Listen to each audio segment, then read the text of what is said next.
Hoje vamos tratar do tema Lei Geral de Proteção de Dados.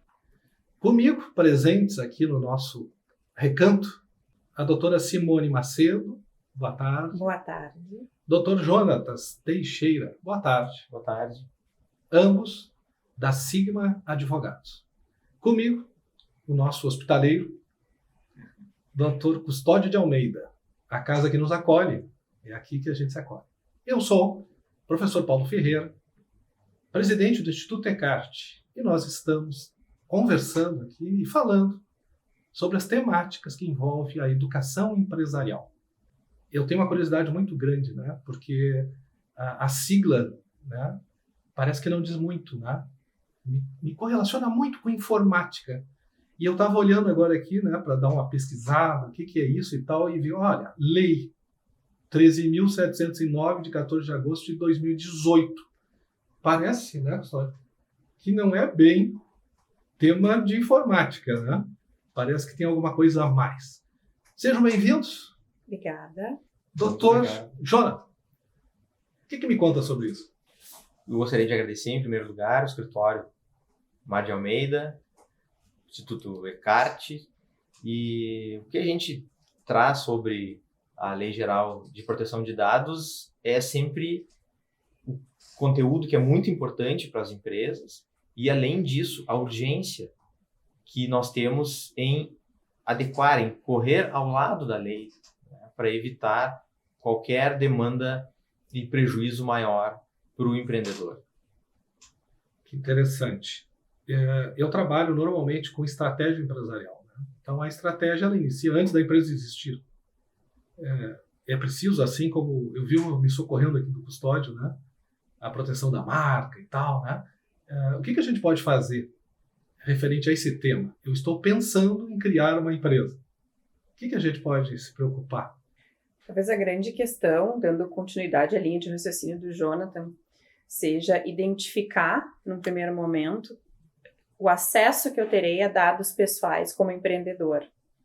A partir de então, identificar os dados pessoais que eu vou acessar e dos quais a minha demanda vai exigir contato e tratamento, para que então eu possa iniciar o meu processo de adequação.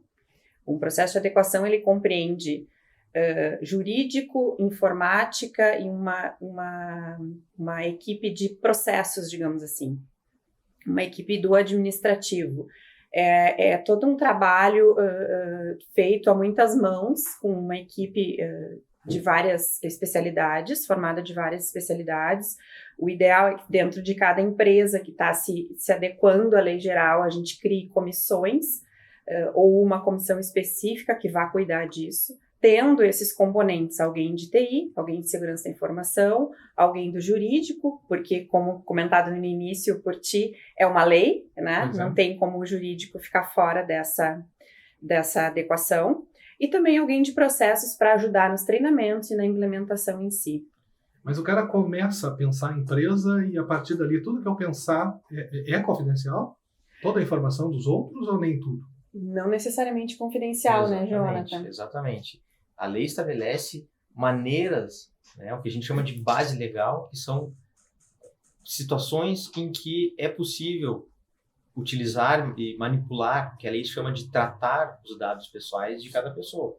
Eu tenho algumas hipóteses em que a lei autoriza que eu manipule esses dados sem solicitar autorização, a anuência dessa pessoa. Sim. E, por outro lado, eu também não preciso necessariamente atribuir sigilo a tudo. Eu posso trabalhar com os dados de maneira segura. Isso é o que a lei estabelece.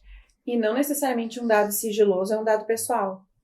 Existe essa questão assim que a gente tem que fazer a diferenciação, né? A Lei Geral de Proteção de Dados, ela veio para regulamentar o uso de dados pessoais, para proteger cada um de nós como cidadãos, porque nós todos somos titulares de dados pessoais, nosso nome, nosso endereço, nosso telefone. Agora, uma empresa, por exemplo, ela trabalha com dados pessoais, sim. Uma empresa, por exemplo, que necessita de marketing para sobreviver, ela usa dos e-mails dos seus clientes para poder fazer a veiculação do seu marketing, mas ela também trata de dados, né? Trabalha com dados que não necessariamente sejam os pessoais. Os pessoais, muitas vezes, não são não ficarão sob sigilo, mas os outros dados da empresa ficarão sob sigilo. Então, não se relacionaria diretamente, obrigatoriamente, uma coisa a outra. Vale a gente ver alguns conceitos para quem está tendo contato com a matéria agora. A Lei Geral de Proteção de Dados, ela vem como a última ou a mais recente grande alteração social que a gente percebe na sociedade.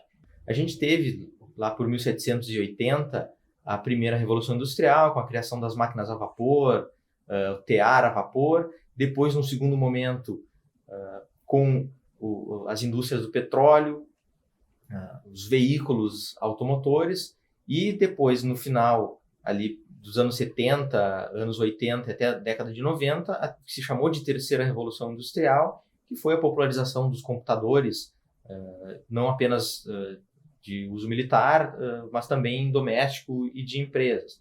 E a gente chega hoje no que se chama da Revolução dos Dados. Alguns de vocês já devem ter visto essa imagem, que é da revista The Economist, em que ela representa ali as maiores empresas que até então eram as empresas petrolíferas, aquelas que tinham maior poder financeiro, representadas por empresas, né, esses postos de petróleo representados por empresas que trabalham com dados pessoais.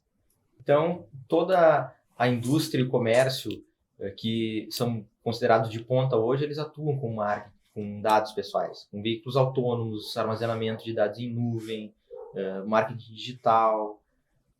Por isso, a importância. E aí, alguns de que estão nos assistindo, nos ouvindo, devem estar pensando, tá, mas será que eu preciso mesmo adotar medidas de segurança? Eu não trabalho com indústria 4.0. E aí a gente observa que nosso aparelho de telefone, nosso smartphone, nesse momento, guarda inúmeros dados pessoais, arquivos que são fundamentais para a nossa atividade diária, além de estarem a tempo integral repassando, né, transmitindo informações a nosso respeito, onde nós estamos, onde nós estivemos, com quem nós estamos falando. E aí a gente vê que, de fato, o negócio de dados é o que se chama de one-way mirror, né? É um espelho em que nós vemos a nossa imagem refletida, mas do outro lado do espelho não tem o reflexo. Na verdade, do outro lado tem alguém que nos olha, que nos acessa nossos dados. Os dados, então, concedem poder econômico a essas empresas ou até a pessoas físicas. Isso autoriza o abuso do poder econômico a partir da violação da privacidade. Por isso, a importância da Lei Geral de Proteção de Dados. A Lei Geral, ela nos traz a ideia de que a tecnologia, a partir do momento em que ela nos fornece, nos permite trabalhar com dados, esses dados são valores que, portanto, devem ser protegidos pela lei.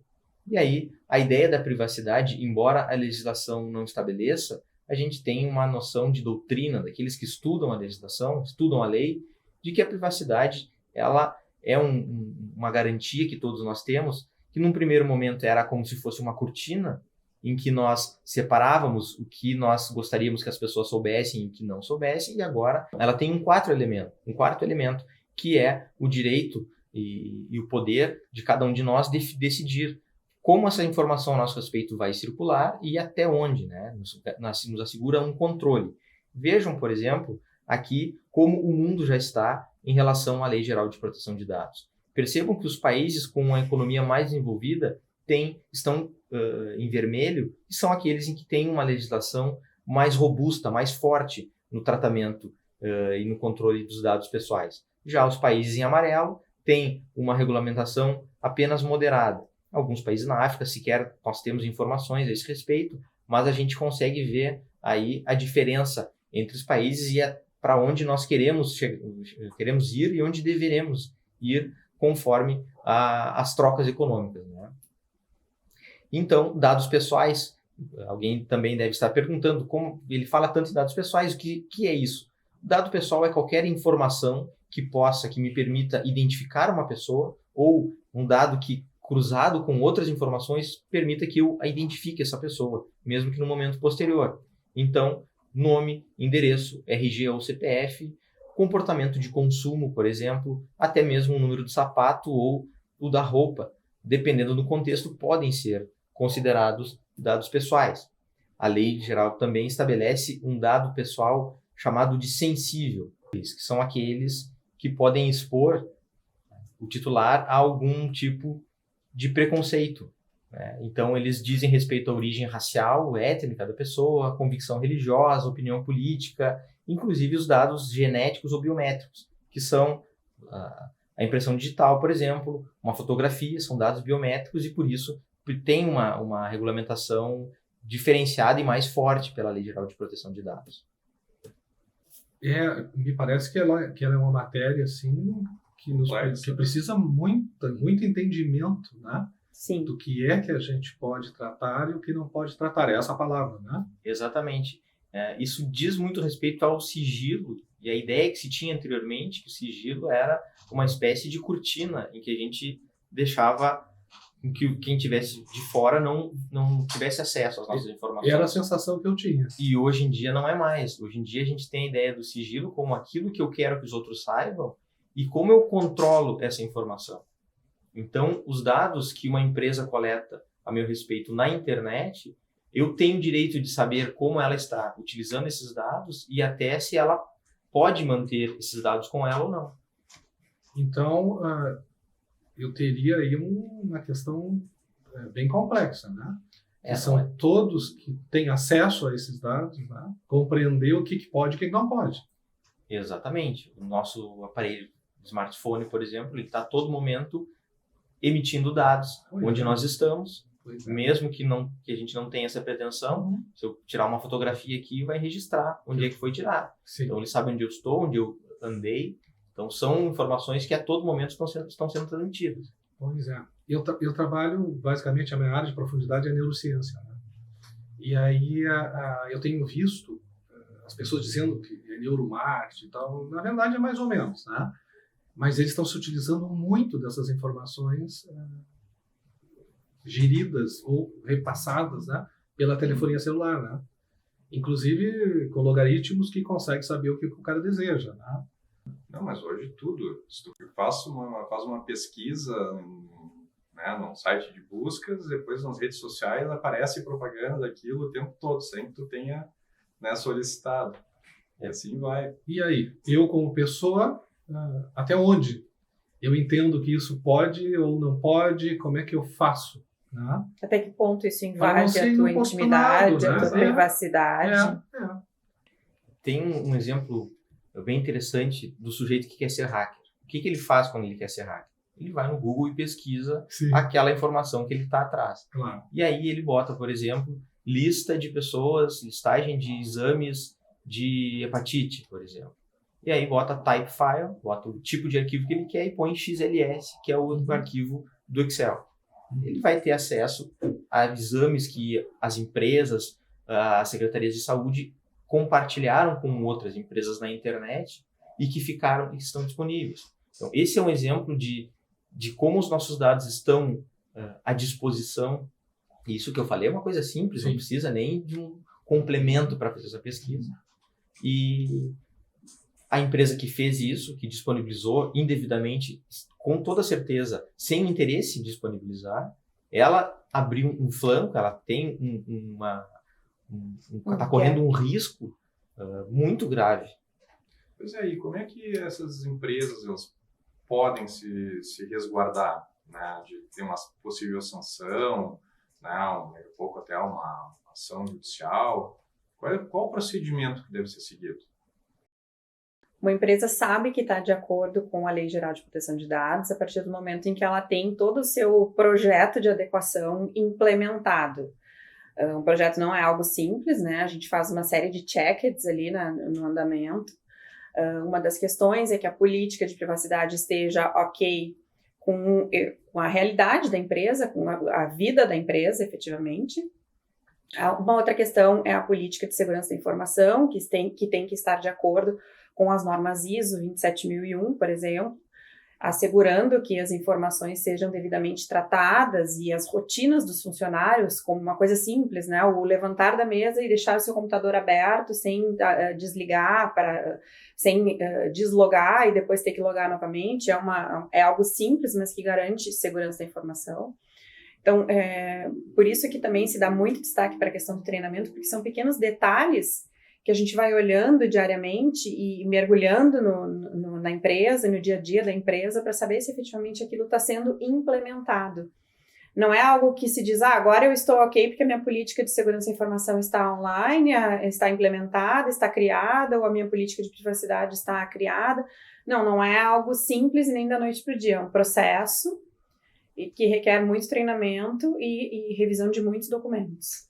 Para complementar o que a Simone disse, a lei estabelece o que fazer, mas não estabelece como fazer. Uhum. E aí a gente vai cruzar, né, regras de compliance para poder demonstrar que adotou as medidas necessárias. Tanto que o legislador, quando criou a lei, ele se deu conta de que não há meios em que a gente assegure, garanta a segurança de dados integralmente, 100%.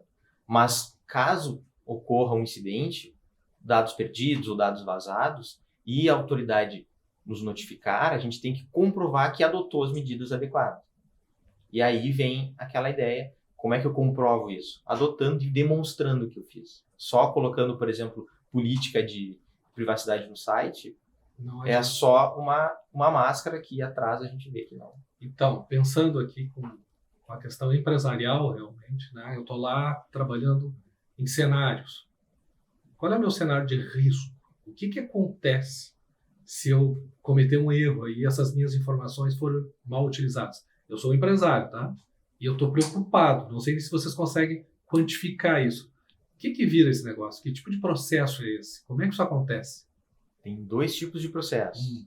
Tem o judicial, que a gente já conhece, que além de todas as regras de direito à personalidade, dano moral, agora, além desse embasamento, tem a Lei Geral de Proteção de Dados e tem uma autuação que se chama de administrativa, que a Autoridade Nacional de Proteção de Dados pode imputar, pode estabelecer contra a empresa que não adotar as regras devidas. E quem é essa autoridade?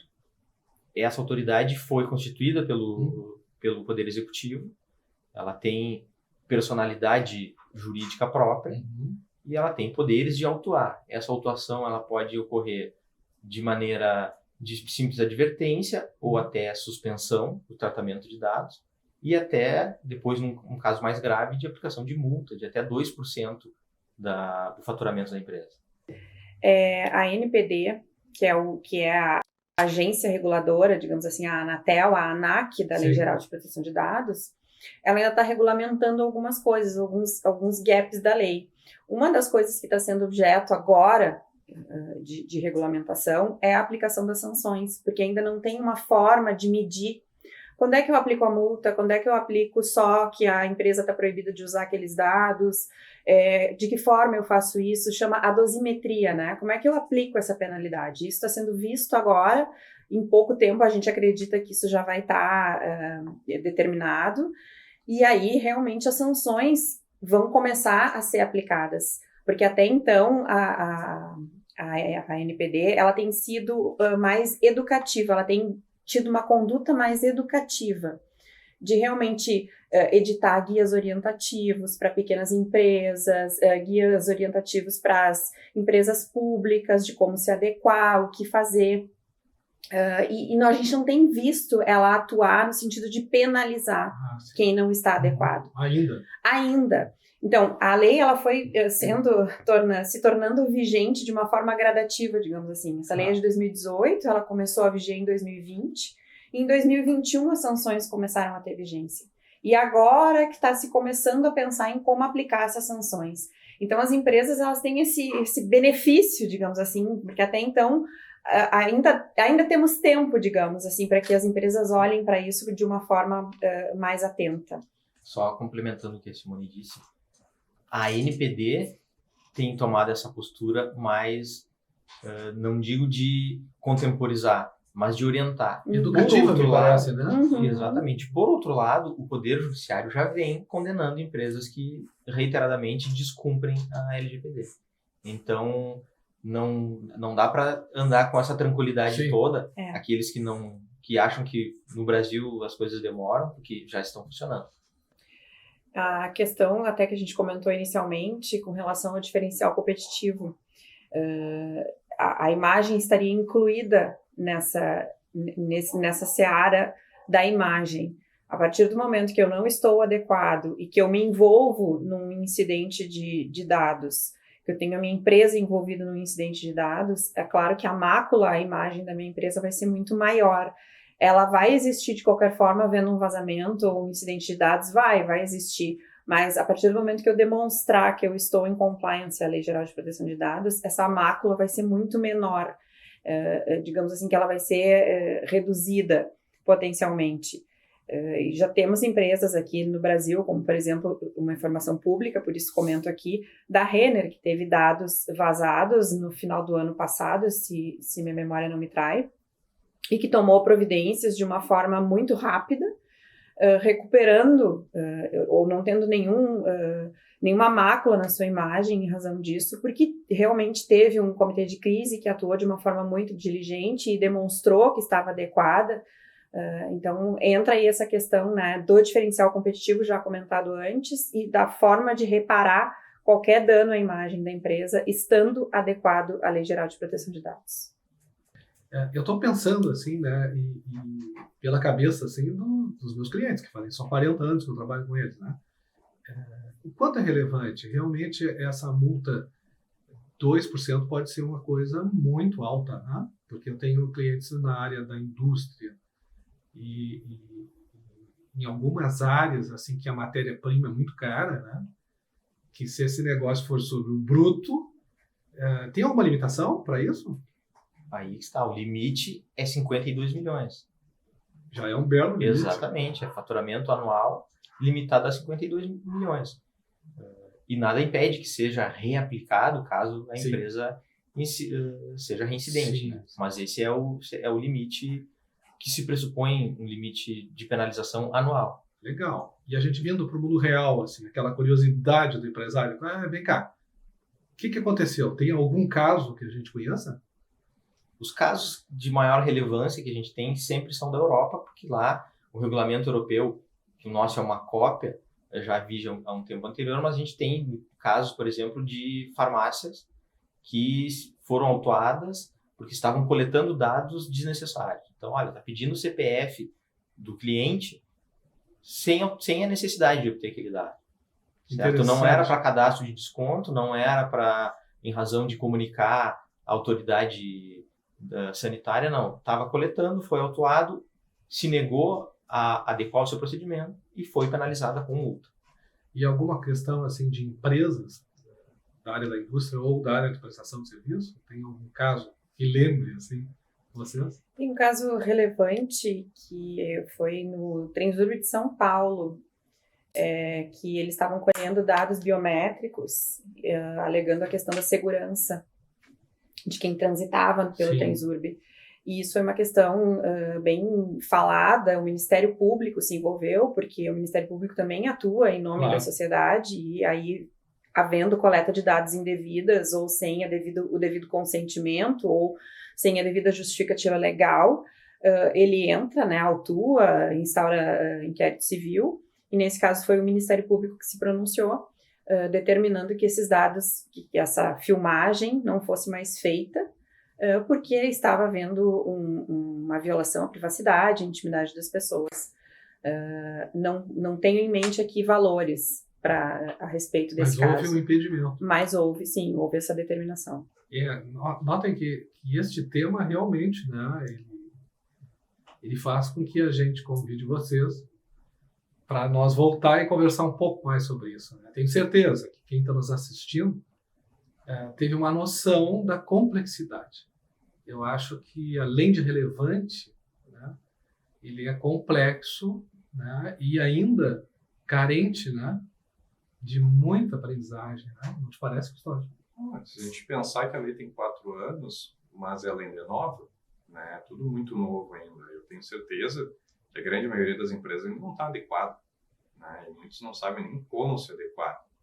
Então, acho que por isso que é importante a gente trazer esse assunto e a gente orientar as empresas para pelo menos buscarem auxílio para se adequar à lei, porque sozinho é difícil. Tá? Tem que ter um bom conhecimento para que seja bem implementado. Senão, a gente pode chegar, né, que nem o Jonathan falou, chegar a 2%, né, do faturamento anual. Eu acredito que seja do líquido, né, mas que seja 2% do líquido anual é um valor bem significativo para qualquer empresa. Uhum. Ainda mais num período que a gente está pós-pandemia, ainda tem uma série de problemas, a economia do Brasil também não vai, né, de vento em polpa, mas é importantíssimo. Exatamente. Vejam que tem dois lados de atuação para implementar.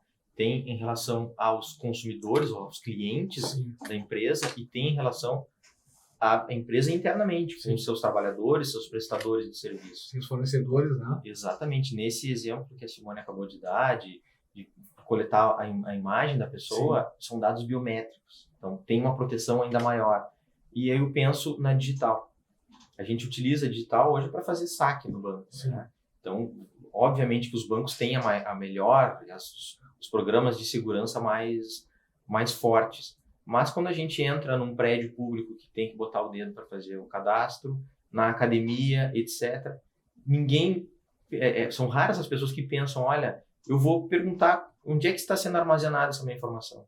Porque com a minha digital, é possível que seja acessada a minha conta bancária. É sensacional a gente verificar, né, o quanto a tecnologia, por um lado, contribui, né?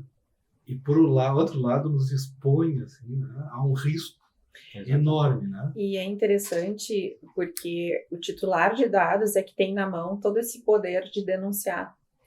Então, as empresas, muitas vezes, elas estão correndo o risco de ter seu nome aí denunciado para a autoridade nacional, por exemplo, ou até para o Ministério Público, para uma fiscalização, e não se dão conta. Então, o processo de adequação, ele tem que iniciar o quanto antes, ele tem que ter bons indícios de que ele está acontecendo. Não parece, né? Mas rapidamente passou nosso encontro, aumentou muito a minha curiosidade, né? E já fica aqui o convite para vocês lá da Sigma, né? Na próxima vinda, nos trazer um passo a passo. Sabe aquela coisa assim, né? Primeiro eu dou esse passo, depois aquele, para que dê tranquilidade para essas pessoas que detêm as informações, né? Eu saí daqui convencido de que essas pessoas são as pessoas que estão em riscos, né? Então, para encerrar, Jonathan, de que maneira a gente pode realmente ajudar? Né? Embora a gente vai fazer depois o passo a passo, mas para a gente ficar pensando até o próximo encontro, né? Por onde é que inicia? O primeiro passo é verificar quais são os dados que a empresa trata, qual é o tipo de negócio que a empresa atua e o que ela utiliza de dados para o seu funcionamento. A partir desse mapeamento, dessa concepção geral do negócio, a gente passa a verificar os pontos de maior risco e quais seriam, né, as medidas a serem adequadas. É uma bela dica, né? Custódio, deixa eu fazer uma pergunta para a doutora Simone. Acho que é importante como a Sigma pode ajudar quem tem interesse na LGPD. A Sigma fica totalmente à disposição de todos os empreendedores, empresas e clientes para fazer uma visita, para expor as necessidades de adequação de acordo com as peculiaridades e a individualidade de cada empresa. O nosso trabalho costuma ser bem direcionado, a gente costuma mergulhar realmente na rotina da empresa para entender que ponto a gente precisa dar mais atenção e a forma de fazer os treinamentos. E aí, claro, tudo começando com o que, de acordo com o Jonathan falou, com o mapeamento desses dados, com o inventário de dados da empresa. E a partir daí a gente vai determinando o passo a passo de como vai ser implementado, sempre estando mergulhada na rotina da empresa. Isso eu acho fundamental, a gente entende que é fundamental, não tem como fazer uma adequação à Lei Geral de Proteção de Dados sem estar dentro da rotina da empresa. E para essas pessoas aqui que estão nos vendo ou nos ouvindo, né, como é que é o caminho? Como é que ele chega lá em vocês na Sigma, né, para fazer as consultas? Né? Como é que ele faz isso? Olha, os nossos contatos ficam disponíveis aqui no YouTube, no final dessa gravação. E a gente tem Instagram também, Sigma Advogados, que fica à disposição de vocês. Que bom, que bom. E o escritório na Riachuelo, 1098. Porto Alegre. Porto Alegre. Porto Alegre. Mas nós atuamos em todo o estado, inclusive temos clientes fora do Rio Grande do Sul também. Ah, sim. Não tem Super importante. limite territorial. Legal. Mais alguma coisa, Custódio? Estou Satisfeito? curioso pelo próximo encontro. E tenho certeza que os que estão nos assistindo aqui encontraram um caminho, né? Porque são tantas informações, né? E também são tantas pessoas desqualificadas, né? Falando sobre isso, que muito nos preocupa. Esse tema realmente é um tema que tem que ser tratado cada vez mais, com mais profundidade, porque eu tenho certeza, né? Que embora a minha área seja humana e neuro, a gente não vai escapar dos dados e das informações, né? Eu acho que foi a grande revolução a partir dos anos 2000, né? E uma mudança de cenário e contexto que acelerou talvez alguns milhões de anos aí que nós não tínhamos, por não termos antes experiência para isso, né? Eu acho que é muito interessante a gente criar essa oportunidade. Você aí que está me ouvindo, não perca essa oportunidade. Tire a sua curiosidade, busque as informações, porque isso seguramente vai tornar a sua vida como empresário um pouquinho mais tranquila, se eu posso dizer isso, dentro da expectativa de um empresário. Muito obrigado. Fica marcado o próximo encontro para que a gente possa falar no passo a passo. Tá bem. Nós agradecemos.